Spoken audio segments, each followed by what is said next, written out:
Pinakamalaking advantage ng Warriors sa ibang team nilantad na. Seth Curry gustong-gusto bumalik sa Warriors ngunit may malaking problema. Habang papalapit ang inaabangang desisyon ni LeBron James sa free agency, patuloy ang tanong ng buong NBA world. Saan ba talaga siya pupunta? Maraming naniniwala na ang labanan ay umiikot sa Golden State Warriors, Cleveland Cavaliers, Miami Heat at Philadelphia 76ers. Ngunit ayon sa isang bagong pagsusuri, may isang napakalaking advantage ang Warriors na wala sa ibang koponan. Kung pipiliin ni LeBron ang Golden State Warriors, mas madali para sa kanya ang makauwi sa Los Angeles. Mula San Francisco papuntang Los Angeles ay humigit kumulang 1 oras lamang ang biyahe sa eroplano. Samantalang kung pipiliin niya ang Cleveland, Miami, Philadelphia, aabutin siya ng halos 4 hanggang 5 oras kada biyahe.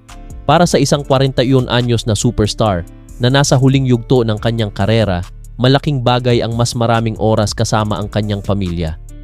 Hindi lang si LeBron ang makikinabang. Mas madali ring makakabisita ang kanyang asawa at mga anak kapag nasa home games ang Warriors. Mas kaunting oras ang gugugulin sa biyahe at mas maraming panahon ang mailalaan sa pamilya. Bukod sa lokasyon, marami ring dahilan kung bakit nananatiling seryosong kandidato ang Golden State. Kasama rito ang paglalaro kasama si Stephen Curry, muling pagsasama nila ni Draymond Green, player-friendly culture ni Steve Kerr, posibilidad na makakuha ng mas malaking kontrata kumpara sa ilang ibang koponan, magandang klima sa Bay Area, at oportunidad sa business at technology pagkatapos ng kanyang NBA career? Ito ngayon ang pinakamalaking tanong. Kahit may mga advantage ang Warriors, marami pa ring naniniwala na kailangan pa nilang palakasin ang roster upang maging tunay na championship contender. Patuloy pa ring lumalabas ang mga ulat na nais ng Golden State na makakuha ng isa pang malaking bituin upang mas maging kaakit-akit kay LeBron. Ayon mismo kay LeBron James, hindi na magtatagal bago niya ihayag ang kanyang magiging pasya. Kaya habang naghihintay ang buong NBA world, patuloy namang sinusuri ng bawat kampo kung ano ang pinakamalaking dahilan na maaaring makaapekto sa kanyang pagpili. Maraming maaaring ialok ang Golden State Warriors kay LeBron James. Ngunit ayon sa pagsusuring ito, ang kanilang pinakamalaking lamang ay hindi lang tungkol sa basketball. Ito ay ang pagkakataong makapaglaro sa isang kompetitibong koponan habang nananatiling malapit sa kanyang pamilya sa Los Angeles. Kung sapat ba iyon upang piliin niya ang Warriors? Iyan ang tanong na malapit ng masagot sa mga susunod na araw.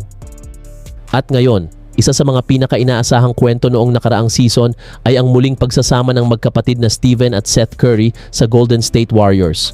Ngunit sa halip na maging magandang kwento, nauwi ito sa isang season na halos sinira ng sunod-sunod na injuries. Ngayon, matapos maging free agent, nagsalita na si Seth Curry tungkol sa posibilidad na muling magsuot ng Warriors jersey. Malaki ang inaasahan ng Warriors nang makuha nila si Seth Curry. Isa siya sa pinakamahusay na 3-point shooters sa NBA at inaasahang magbibigay ng karagdagang opensa sa second unit, ngunit halos hindi ito nangyari. Dahil sa sunod-sunod na injuries gaya ng sciatica sa likod, groin injury at iba pang physical issues, 10 laro lamang ang kanyang naitala sa buong season. Sa limitadong pagkakataon na nakapaglaro siya, nagtala siya ng mahigit 7 puntos sa loob lamang ng mahigit 13 minuto bawat laro. Sa kabila ng lahat ng nangyari, malinaw ang naging pahayag ni Seth Curry. Ayon sa kanya, gusto pa rin niyang makabalik sa Golden State Warriors.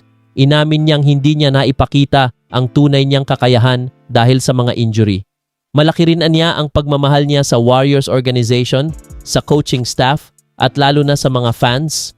Para sa kanya, nakakadismaya na hindi niya natulungan ang koponan sa paraang gusto niya. Bagamat gusto niyang bumalik, may isang malaking balakid. Hindi pa rin siya ganap na 100% healthy.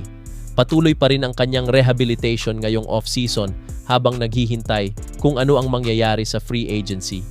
Ayon kay Seth, gusto na lamang niyang mahanap ang tamang sitwasyon para sa nalalabi niyang mga taon sa NBA.